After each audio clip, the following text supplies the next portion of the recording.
Hello everybody, hope y'all are doing good out there.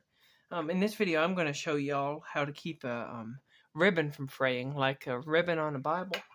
Sometimes these can get really severe and this ribbon will fray all along the bottom of it. See how this one's starting to just a little bit? I'm going to show y'all how we generally fix that.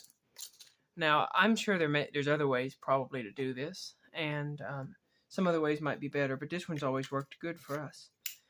You're going to need a lighter of some sort. This one right here is an old late 60s Zippo Slim.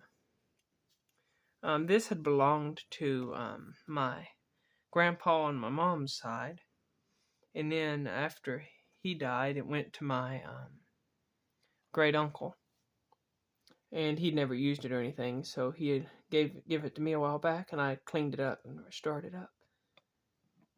And so this one's kind of interesting. It had never really been used a whole lot. I took another one apart that I had got just for the case and pieced this one together like it's supposed to be.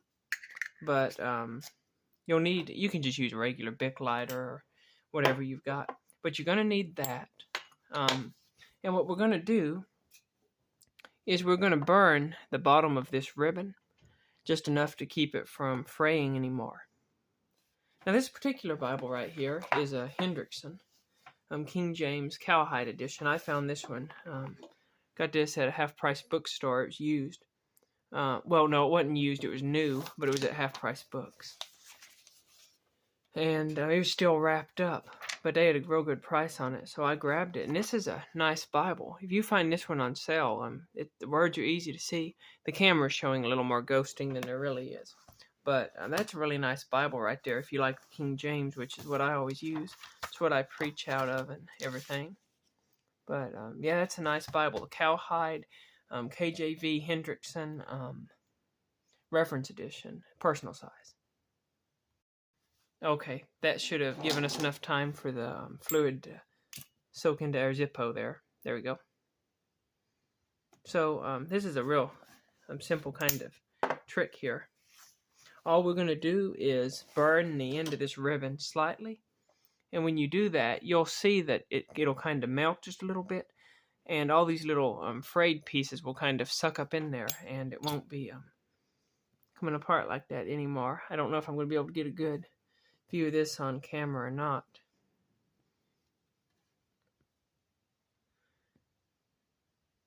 You see that right there?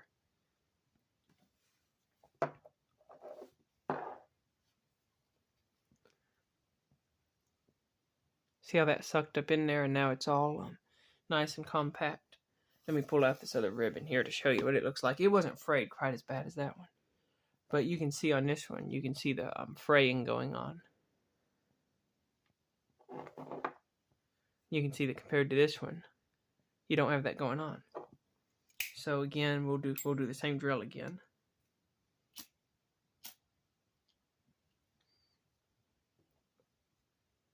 I'm sorry I had to cut there for a minute, but yeah, just we'll take this ribbon, fire up our Zippo, and we just want to burn the bottom of it ever so slightly. There we go.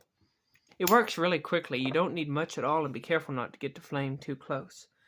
You may be able to do this with a torch also, like the torch, butane torch Zippos, but this is the best way to do it. Works really good. But yeah, that's the way to keep your Bible ribbon from fraying. I've got another Bible here that I've been needing to do this too. Now this one has already seen some pretty hard use, and so we'll go ahead and do it on camera while we're at it. This is an interesting Bible. This is an NET Bible. Now what makes this one special is that this says Full Notes Edition. Now the NET is a Bible that was translated by a bunch of Bible scholars, and their intention was to catalog all of their Bible notes. So not only do you have the text of the Bible itself, but you have their notes as to why they translated this one Greek word into this English equivalent or another one. You got the main text down the middle, and on the sides you have your footnotes. Some are contextual notes, some are study notes, some are critical notes, and so on. But it's a really interesting Bible. The translation itself in the middle is good, but it's not my favorite. And what I mean by that is their translation, they were going for the notes. They weren't going for the main translation text in the middle, and there's very few groups that use it as their main study Bible. And the reason for that is just simply because it's so technical. It's not the best. It don't read very smoothly. But if you like to study the Bible, or you're preparing sermons or anything like that, and you need some background, this is an absolutely great way to go about it. Now, this ribbon has been chewed on before by a cat.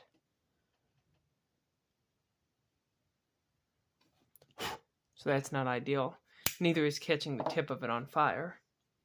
But, you know how that is. Stuff like that happens sometimes when you're a redneck.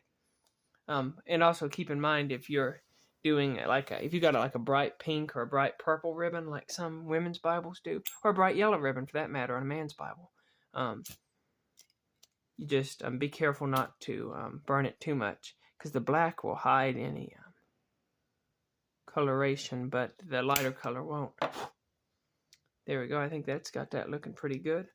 And sometimes you may have to go ahead and just chop off the end and redo it. You can see that one right there isn't straight. It is a little curved, so I might go ahead and just chop that end off and redo that one. And you got to do that occasionally, because they'll just wear down over time. Do y'all use your ribbons a lot on your Bibles? I use my ribbons all the time, but then again, when you're preaching a sermon, you're going to be using your ribbon a whole lot. That looks pretty good, because you're going to be flipping back and forth and so on. See if I can do this a little better this time. I'm afraid there's nothing I can do about those holes in it which have been chewed on. There we go. We got it right that time. But that got it nice, and got the angle on it right too. But yeah, that's a simple way to go about that. It's not very difficult at all, and it works good. If you do that, the Bible ribbons, they hold up a whole lot better than if you go about it some other way. Sorry about that. Hope I didn't make y'all dizzy. Y'all have a good day. Thank y'all for watching. Comment down below if you have any other tricks by which you can prevent your ribbons from unraveling. I imagine there's probably something you could put on them, some kind of epoxy or something. But that right there does a good job. Y'all have a good day. Thanks for watching. Bye-bye.